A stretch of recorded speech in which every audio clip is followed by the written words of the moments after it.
Welcome to another episode of the Architects of Destiny podcast. In this episode, Grandmother Mulara will be talking to us. Grandmother Mulara is a healer, teacher, musician, counsellor, executive coach, academic and consultant. She was taught by senior Indigenous law women throughout Australia and was named Mulara by the Aboriginal grandmothers and given their teachings under grandmother law to guide people in her work with them throughout the world.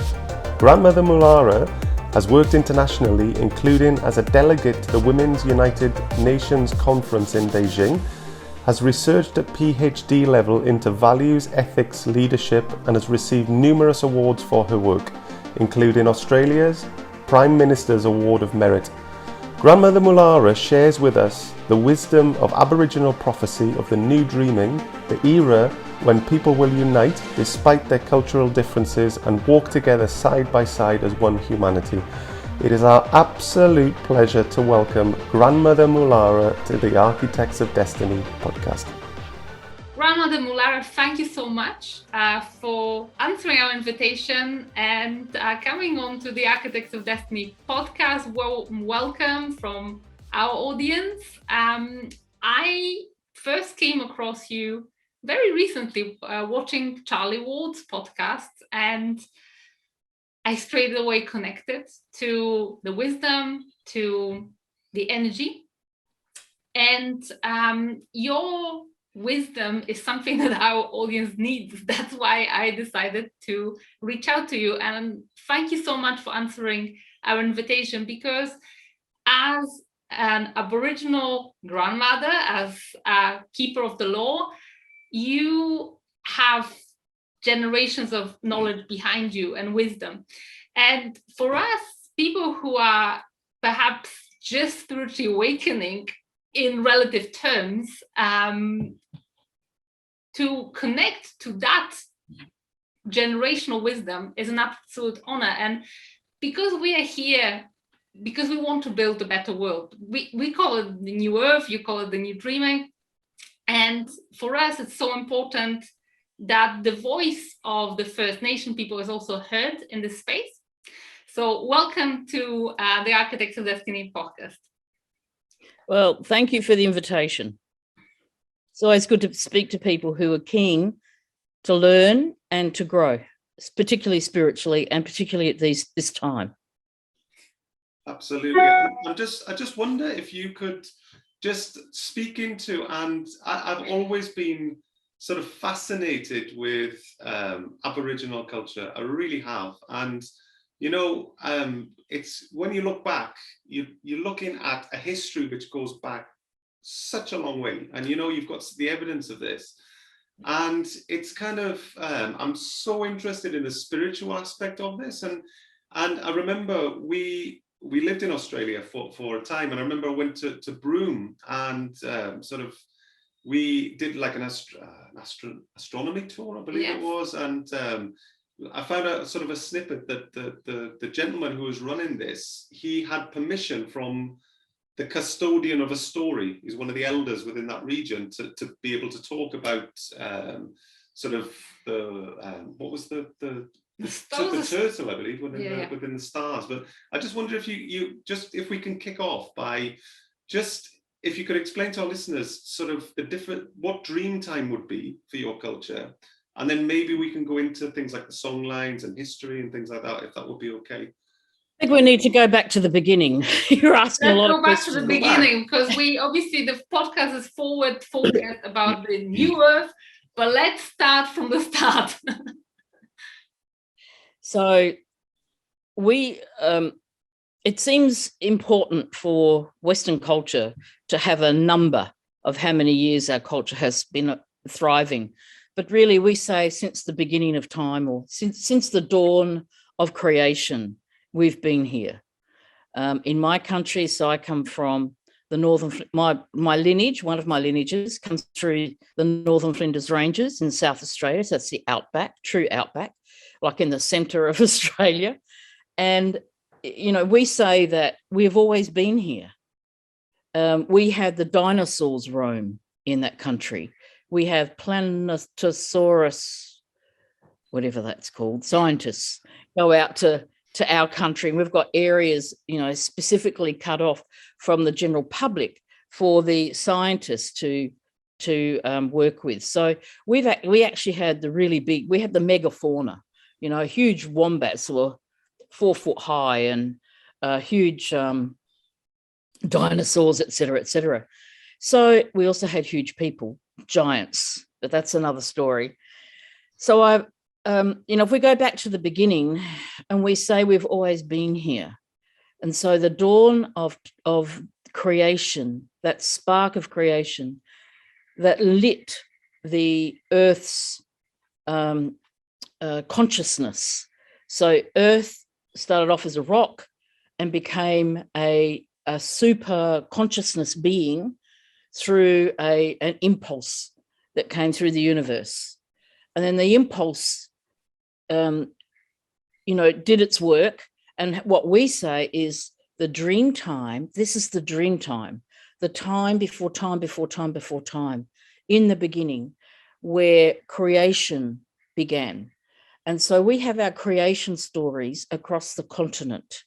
So the creation story of my country, which is rock. So I'm a rock person. So we say the Adnyamathanha, we are the rock people. So we say we've come out of the rock to begin the story of our people. I'm over in Brisbane now. So on the east coast of Australia, it's Biami. And Biami is, he was a rainbow serpent to start with, and he's now pictured as both rainbow serpent and a great wedge-tailed eagle.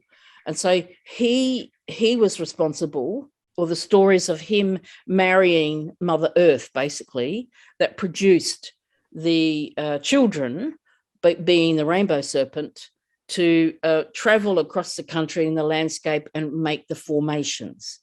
So in our dream time space, it was about all of the creation stories. And now we say that's our dreaming. So our dreaming is what carries us into that field of consciousness. It's a super field. It's not 3D. It's much more interdimensional. So that's the dreaming. And my dreaming, my personal dreaming, is my personal songline, which is, I'll track back. It's a dreaming track. So my dreaming track, which I don't want to get confused because people like to hear about songlines, so we'll keep it to that. But okay, mine is the white whale. And my story goes through Western Australia, then goes up through my country. Doesn't matter that my country used to be underwater, but the white whale lives in the ocean, below the ocean. And so it comes through underneath country and then goes out 2 ways, north and towards Fraser Island, which is the white whale sand. So if you look at Fraser Island, upside down whale, and it's all white sand. Yeah. So that's part of our white whale dreaming. So we travel on our dreaming tracks. We can travel on them in the dreaming. So I'm assuming your audience is already kind of up with vibration and frequency. Yes, so we probably would call it the quantum field, or the unified consciousness. Yes. And so what would you say then? This is so fascinating, because so would you say then that the Aboriginal history through dreamtime has been kind of recorded within this field of consciousness by the Aboriginals over eons? Have I got that right, or am I on the right track with that? Or what do you mean by recorded? Well, you know what you were saying, the story. The story is there basically, and it kind of depicts the history from the creation all the way through, and that we're an oral storytelling. Okay. So we didn't record it. Okay. Except we passed it on. Okay. Through the generations. Okay. Well, so in relation to dreamtime, so does dreamtime then just does it refer to the storytelling, or is this a state of consciousness, would you say? Dreaming. I think we need to understand the difference between dreaming and dreamtime, right? Yes. The dream time is when everything was created. Right. And we're going through a new creation story. So we're actually going through a new dream time. So it's a perfect question to ask. And you're the only one that's asked it. So you're onto it. So the new dreaming is a new dream time. It is in the quantum field. Thank you for that help with translating into this consciousness, into this understanding in this world. Yeah, we're going through a new dream time because we're going through a new dream, a new earth being created through the expansion of the consciousness field. And that's creating a whole bunch of other things, even though our landscape hasn't changed, which is what our original Dreamtime stories were about. And the stories are in the landscape. You know, we would teach our kids about the landscape and what the landscape teaches us, and our totems being the flora and fauna, the trees, the plants, all sorts of things.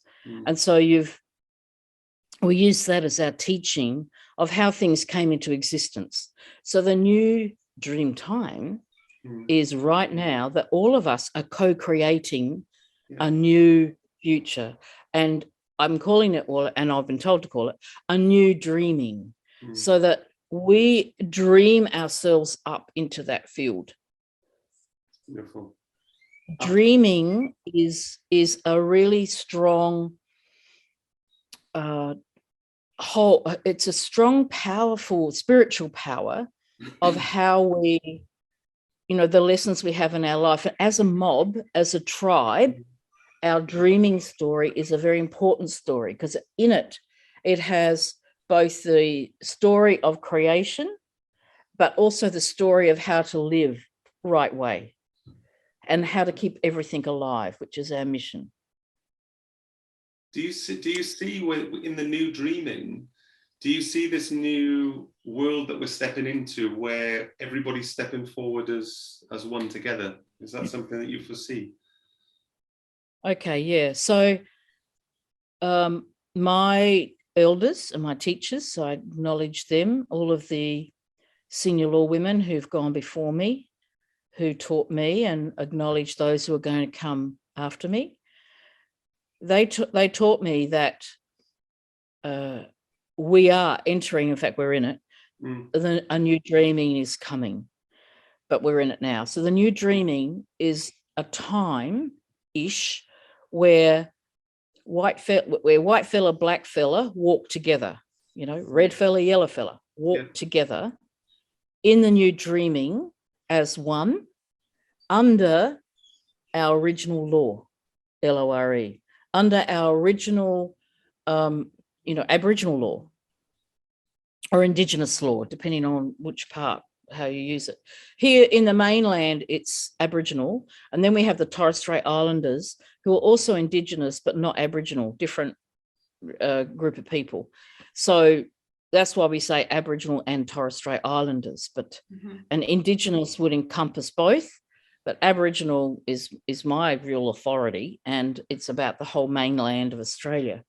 So the old people said to me, there will come a time when we will need to teach the people how to look after themselves, where people will need to take responsibility for themselves and not defer to others, government, parents, whatever, not deferring to them, but to take responsibility for yourself. So the old way, when we had a law woman like myself in a community, and you broke the law, there's a range of things that would happen, but you could always say, auntie over there, she'll look after it, or uncle, he'll look after it if there's been something done wrong. They're like the police, so to speak. And now we're saying, no, that can't happen. We must all take responsibility. Take responsibility for your impact on the environment is what is a really critical one. Take responsibility for healing your relations with each other. Take responsibility for your spiritual growth. Deferring to someone else is not going to help you. You can learn from them, but deferring it or going through a funnel of a particular guru, let's say, because the grandmother said the time of the guru is over. And with no disrespect to gurus, what they mean is don't just be in this funnel. It's actually open up, because they might where is that coming from? Where's that funnel coming from? So in the time of the new dreaming, we must all be really clear of our own energy field and connect to Mother Earth, because she's real. Yes. Oh, yes. Oh, yeah. We've got no doubt. No doubt. The magic is in the land. Yeah. The law is in the land, and the magic is in the land.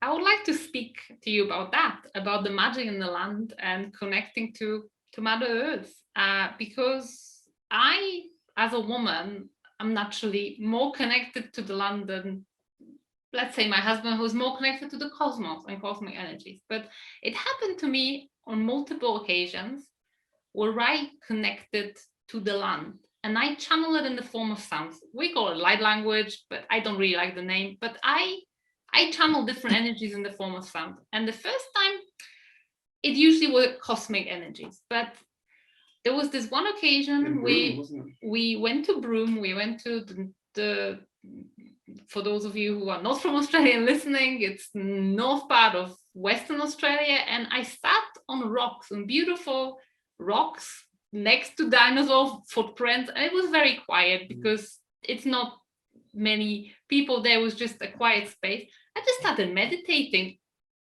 and I connected to what I believe was the spirit of the land. And I started channeling sounds and language that didn't sound very dissimilar to what I hear on a local Indigenous radio that I listen to. And I felt like this language was a language that taught people the language, or the spirit taught people how to say it. And but it was welcoming. It was very welcoming. It was almost like saying, it was expressing the love for the First Nation people, but it was also expressing the love for people who respect the land. You respect me and you're welcome here, is the message that came through. And it was amazing. And that was the first time this happened in Broome, but it happened again here in where I am in Costa Rica. And a couple of weeks ago, we traveled to Mexico, and I connected to the land there. As soon as I saw it from the plane, from the airplane window, it started again coming as a language, but totally different language. And again, knowledge of this land. So is that what you would say, connecting to the land? Or is that, or did I tap to some songline? How would you? Songline. Wow. You've tapped into the song of the land. Yeah. Wow. That's beautiful. And you've just explained it better than I could, because you've had the experience of it. Yeah. So when we are open and we emit love to the land and keep ourselves clear, we will feel the spirit of the land, and we will hear the song of the land. And in Australia, the whole land has been sung up. It's been sung for 80,000 years, just as a number, since forever. And we've sung it up and sung it up and sung it up. So it's been very loved. Always in the same place? Is it always sung up in the same lines, or is it just sent out in a grid or a net across the land? How's it done consciously? If you can say, I don't know if you can share or not. If you're not, move on. I'm not sure. A little bit of the questions are mixed for me, but what it was how we navigated across the country. Oh, wow. How we would sing it up. We were taught the song of that particular area when we got permission to cross that country from the traditional custodians of that area. And then they knew that you would be safe and nothing would happen to you, because you were responsible. They were responsible for you should something happen to you. But I want to go back to what you talked about there, about the feeling that, the land has got a song. And there's lots of places where it's not being sung anymore. And I'm encouraging people to sing. You don't even need to know what the actual song is. You'll feel, if you're in resonance with the land, you'll feel it. And you can hum it. You can make all sorts of sounds, because our original language is not English. We had like over 700 languages in this country.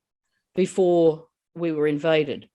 And so the language, it'll come if you're really open to hearing it. Now, the fact that you can feel it in other places, not Australia, is really interesting to me. I haven't heard others speak about that so much. So what I'm getting is that you're open to hearing, you're open to feel the spirit of the land and to hearing the song of the land. And of course, there is a song everywhere. So the song lines in Australia, we're aware of it, but they go all over the world. They extend. And it's not every songline that goes all over the world. The strong ones continue on. But there would have been people there a long time ago who would have sung. Yes. This is what we want to speak about as well to you, because so we traveled to Mexico a couple of weeks ago, and our whole move from Australia to Costa Rica was totally divinely guided. We just had this intuition that we need to come and work where we are. And it all started off a long time ago. So maybe a little bit of a backstory. Few years ago, when we first moved to Australia, I had this lucid dream experience. I was running a webinar in the middle of the night. I was still very much stuck in my, 3D. Hustle, grind 3D. But I was already meditating. I was already open. I was already trying to look after my mental health, etc. And this one time I was still mentally wired, but at the same time it was 3-4 a.m. So I fell into this weird state, which wasn't quite awake, wasn't quite a dream, because it was a dream where I was fully aware of everything. Time didn't run in this dream. And I was taken into this space, which I believe is like a 4th dimensional plane, where I met a spirit guide. I met this cosmic spirit guide. I know now that they were the Arcturians. And she gave me 4 instructions. She said, follow the grid. And at that time, I had no idea what the grid was. So follow the grid, follow the blue light, which blue light I know now is the Arcturian energy. And she showed me a special crystal that I can work with. And I'm Polish originally, so I never kind of, experienced spirit guides, but in this dream space, I ran her a bath and I fed her cacao and bread and butter. That's something that my grandmother would do as a hospitality sign. So, and then I awakened, and then I'm like, okay, I need to follow the grid. Where is the grid? What's the grid? So I started researching. Oh, and she also said, learn about sacred geometry, which again, I had no clue about. So it all kind of tied into this grid work. So I was thinking, okay, what is this grid? We're in Australia, the borders closed shortly after, so we couldn't travel anywhere. And I know that people travel to some spaces. So first thing that sprung to my mind, let's go to Uluru. This is definitely where the grid of the earth is going to be alive. Let's go. And on our way there, it was quite funny. We lived then in Adelaide, because we lived all over Australia, but we then lived in Adelaide. We were driving north to the Northern Territory, and every few kilometers there's a sign saying grid, which means the grid for the cattle, but for us it was like follow the grid. Okay. And it took us all the way there. And so we connected. And as soon as we arrived, we could feel the energy. And we weren't even that spiritually open back then. We were only just starting. And everything accelerated for us from then. So probably, again, we tapped into your song lines. But then what happened afterwards was, after a couple of years in Australia, where we healed so much, we shedded so much trauma and discovered so many things about ourselves, we were called to move to Costa Rica. And then to travel to Mexico. And as soon as we came to land in Mexico, we could feel the energy of the land there. And then we tapped into Mayan civilization. So I believe that there was a lot of civilizations that did have similar knowledge and were very consciously awakened, but somehow it isn't no more. So my question is, as people, and our listeners are from all over the world, they may not even be in Australia, they're in America and in Europe. And obviously in Australia, you've got this continuous long tradition of singing to the land, of loving the land, of continuing this. But some of our listeners and watchers will be in places where there is no continuous conscious culture. It kind of went away. How can they help rebuild that planetary grid, or how can they kind of, sing into that land? What can we do? First of all, there are many grids in the earth, all right? So some are stronger than others. The consciousness grid in the earth is the crystalline grid. Right? That's the one that your listeners could be working with. And the crystalline grid isn't like a straight line. It's all over the place. Even a crystal in between rocks is being looked after by the rocks, but it's beaming energy. So we're really, the grid that I'm encouraging people to go into is the crystalline grid. And because Earth is expanding, and in the expansion, the crystalline grid is humming and working and expanding. We are energetically connected to Mother Earth through the electromagnetic field of Earth and our electromagnetic field. So if we connect to the consciousness grid of Earth, you'll find that you will expand more successfully. You'll have less psychic fog, and you'll have more clarity in your life and more clarity about the direction where we're heading. So the grid to connect into is the crystalline grid. So there are other grids. I look after a grid point in Australia, which you would have passed on your way up north from Adelaide. Flinders. And in the Flinders, yeah. We've actually had quite Wilpena Pound, it was amazing when we went there. Sensational. Yeah, we had another big revelation when we were in Wilpena Pound. We climbed the mountain, but we probably have been through a few of your points and grids. Sorry to interrupt. So you're looking after the grid around that area, but does it extend further north, or what area are you covering? Oh my word. I have to feel into what I can tell you. Okay. Okay. It's a key grid into the earth, of Earth. Certainly a special place, and it's something that's even hard to describe. Like I say, when we drove to spiritual areas that had spiritual reputation, you can just sense it coming off the land. It's tangible. It's in the air.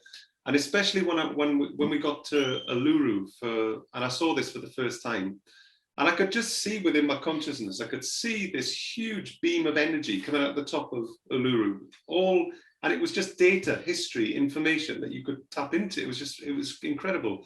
And I remember then going about 25 to 30 Ks down the road to the viewing platform where you can look at Katajuta, the other range. And innately, and I knew nothing about the history when I went there, it was just sort of just feeling into it consciously. And I could just sense the masculine energy coming off Katajuta. And I just knew it was looking after Uluru. And Uluru was female, and you had and it almost seemed like it was guardians. The rocks were guardians looking after. And again, it was just for anybody who gets the privilege, who hasn't been there, who if you get the honor and the privilege of going there, I would recommend this to anybody, because it is just sensational. And it's again in relation to I suppose the main chakra point, I guess, is in Uluru, and I know you've got the line which sweeps down across the Flinders Ranges, but there's so many other special places in Australia. If you can tell us a little bit, how do these smaller grids work into the global grid? Maybe, without revealing any secrets that may not be revealed, but just in general, how do this play? Because there's this there's this crystalline grid of the earth. What about the smaller grids? There are major and minor points of energy. The one that I look after goes all over. I've got 22 song lines that come out of the grid point I look after, which is grid point 44 on the Becker Becca, I can't remember the other name, that where they mapped all of the major points. Yes. But look, people get confused. They think that ley lines are song lines, and they're not. Ley lines don't have any energy in them. Ley lines are just a line that people have drawn across certain things. What it is actually song lines. They're different because the song lines are connected to the telluric grid. The telluric grid is the natural electric grid of Earth. Think Tesla. It's that energy, and it's positive and negative charge. But that's not what this. That's a teaching, a whole teaching thing.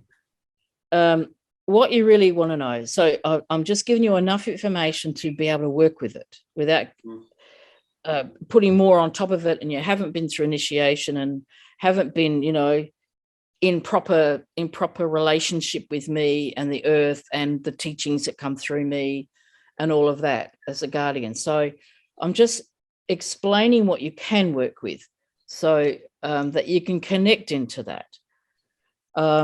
Interesting that your vision of the Arcturian was correct from my perspective, that you've been given, there's a crystal, so work with the crystal grid, the crystalline grid, and the colors are beautiful colors. That blue, you can see I like blue. Yes. But the grid is different, so that's the energy grid of Earth is different to song lines, and it's different to dreaming tracks. That's in the quantum field, as we now determined. And what I would say to your listeners is to tune in to the song of the land and hum it. But in humming it, in tuning into the land itself, you'll actually, if you start singing up, you start singing whatever comes in, you're actually singing yourself up too. You're expanding your own field of energy and consciousness. So I'm not sure if I got to the question or the answer or whatever it was where you were going, but yes, Uluru is only one place that has energy like what you're describing. We have lots of them. And that one's just obvious because she's sticking out of the ground. But we also, oh no, I can't tell you that. I just got to know to go any further with. Totally respect that. It's certainly a sensational place, and I was kind of interested.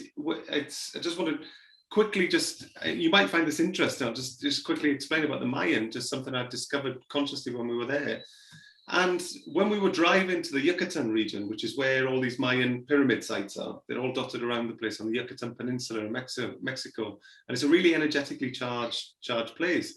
And as we were kind of driving down towards this area, the energy was just so overwhelming that I had to pull the car over 3 times. It was just too much. I couldn't.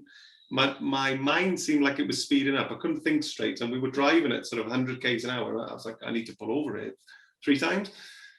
And basically, I started to get these downloads, which continued when we went to the pyramid site. And I could see that there were distinct lines of energy that connected these pyramid sites within this Yucatan Peninsula, and that the Mayan recorded their history within these lines of energy. Not similar to song lines, like you've said, but it's probably why I asked the question at the beginning, because I was wondering if there was a similarity.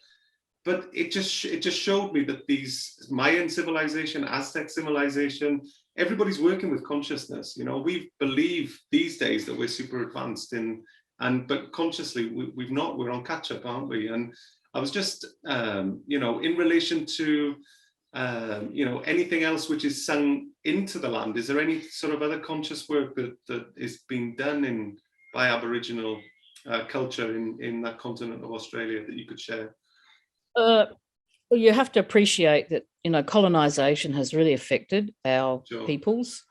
And so there's a few of us who are working quietly and secretly, I suppose, behind the scenes. And one of the reasons I stepped up to speak publicly was a number of reasons. One was we're only seeing men talk, and the men actually can only speak about their area, and they can only speak about some things. And I don't think any of the men who are talking have been initiated. Okay. If they have, they probably wouldn't be talking publicly. But when they brought in their elders, I remember one up north brought in his elder. That elder has been initiated for sure. I could feel it. You can feel the difference. And when you've gone through initiation, you are open to the secrets of the country, the land, the universe, how it all works. And so, that's one thing. And we get a lot of young ones, pretty much every generation that, whichever culture we're looking at, the young ones get all fired up about their rights and, our people and whatever. And then we've just had another wave of that. That's all right. They come and go and they express themselves. We understand that as the grandparent. But with where was I going to go? But with we're just doing a lot of work quietly behind the scenes. Really, it's the grandmother law work, LORE law, the umbrella of it all. So yes, there's men's business under that. There's women's business under that. There's community business under that. But the grandmother law is holding that whole energetic field. So with all of the interference and colonization of our people, not everybody is being taught right way now. Some of us are bringing it back. We nearly lost our law. And I can see now why the old people secretly recruited me and others, because they could tell that we were going to be able to walk now into this new dreaming, holding with integrity the law. Because they say to us, our young people, they've been interfered with, like they've been, drugs have got in, and money greed, selling off country for money. I mean, that sort of stuff is not our way. No. And there was a lot of trouble, and elders not being treated with respect. So even culturally, our law was breaking down. And so what they did, because we've all got to pass it on, you see, I've got to pass it on. What was passed to me is not mine to keep. I must also pass it on.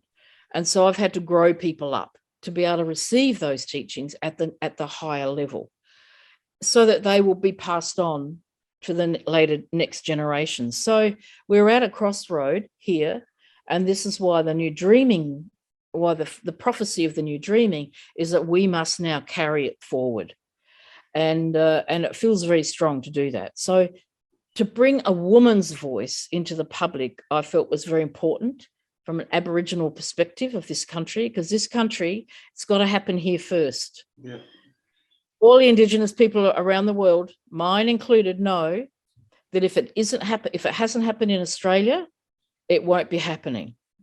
Just like when I opened the grid point, just after the 21-12-12 timing, when everybody was lined up energetically around the world, my law teacher said, right now, the grid point's ready to be open, because it had been hidden. And so I opened it in the equinox after that, where there was a quarter turn and everything was in place, and boom, up she went. And then once that happened, it's like a pebble in a pond. You get the ripple effect. Yes. And so that ripple effect went out through those song lines, those main song lines, out around the world. And elders in the other countries picked it up, and then they did their thing to bring in that started to bring in the new energies. So there's a lot going on that you don't know about and people don't know about, but we just get on with it because it's our responsibility. I have a spiritual responsibility for the people and the land here, and I take that responsibility seriously. I can't go wrong. If I go wrong, if I tell a lie, if I do something wrong way, I get smacked by the universe. The grandmothers come in and smack me. I'm not going to be doing that. But I do it to others if they've done it wrong. I can assure you, I hold a very strong energy, as you've picked up. Yeah. And that, I could never have known that I'd be doing this at this time in my life. but here I am, and I'm just following one foot in front of the other. There's no manual for, what do I do next? But what I did see 2 years ago, I saw this whole pandemic. I saw what was really behind it. I saw how it was going to play out, and I thought, people aren't going to be that stupid. Oh my goodness, was I ever wrong? Yeah. I can't believe it. What are you not understanding about this whole drama? This is a hoax. Yeah. Anyway, I could see it all happening. But the other thing I saw that's now happening in Australia, I also saw that the federal government here, the Morrison government, would collapse, and there would be a social revolution in Australia. And I thought, oh my goodness, how the hell is that ever going to happen? Yeah. It's happening. Yes. It's happening. They've all been served. It's happening. The arrests are going to happen by Monday, if not before. And if they don't go quietly, there's going to be a hell of a price to pay. So I think we're in for an incredible time, but I saw it. I've sort of seen it as well. And I just sort of feel like we're totally in a transition period, 100% here. But I do see that, humanity prevails for sure. It's just a period we just need to go through, is what it is. I'm super excited that, sort of what's been foretold within your sort of, your culture is that we all kind of walk forward together in this sort of, it's going to be the same planet. We're just going to be operating a bit differently to how we've been operating, aren't we? And it's just going to be a beautiful place, I think. This episode is brought to you by the Quantum Club. The Quantum Club is a membership program designed to help you develop your spiritual abilities, such as connecting to your galactic soul family as guides, speaking light languages, channeling, transmitting and receiving light technology. Every week we hold live sessions and work with you energetically on a deep level to unlock your divine intuitive gifts, to connect deeper than ever before with your higher self and galactic light beings. To find out more, head to bit.ly/galactic club. That's bit.ly/galactic club. See you there.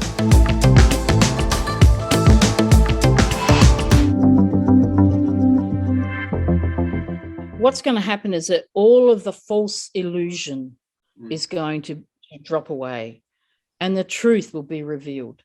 We have yet to be able to have a voice to speak our truth. What really happened to our people? What's the true history of Australia, let alone the world? Yeah. And we're on the edge of that coming through. And I think that when everyone really is in the same boat now, when we all realize how we've been duped, how we'd been tricked. Yeah. I mean, Aboriginal people knew we'd been tricked. We knew that the colonizers were, they murdered us and then took away our children and made us dependent on the state financially, and kicked us off our homelands, and et cetera, et cetera. We're still here, but we have had trauma, and that trauma runs right through generation after generation, and it's very difficult to deal with. But I am here to give people hope, because I can see a future where we will walk together, where there will be great respect for our law and our people, where our people can feel proud again, and not have to be in conflict, but to be proud and to walk in alignment with their spiritual truth, with what they carry from the ancestors, and walk together with those who've chosen Australia as their home. So what we say is that those who've migrated to Australia, you've all come home. At one stage or another, we say that you're all Aboriginal. This is what I've been taught. We say we've all been Aboriginal, and you've lost your way and been hidden and, been taken here, there and everywhere. Those who feel the call to country, who feel the call to come to Australia, no matter what your background, your culture, your beliefs, we say you've come home. And the most important thing right now, I think, for this to really be an amazing time is if we could have a proper welcome to country for everyone, everywhere on this land. And I think that time, I can see that it's a possibility. I can see a lot of campfires being lit, whereas when the invasion came, a lot of our campfires were finished, which meant our people were moved or killed or whatever. I can see campfires opening again. And those campfires are like sacred fires lit all around the country. And that around that fire will be the traditional custodians welcoming proper way everyone to this country. And that has a really, I've got goosebumps telling you that. It has a really strong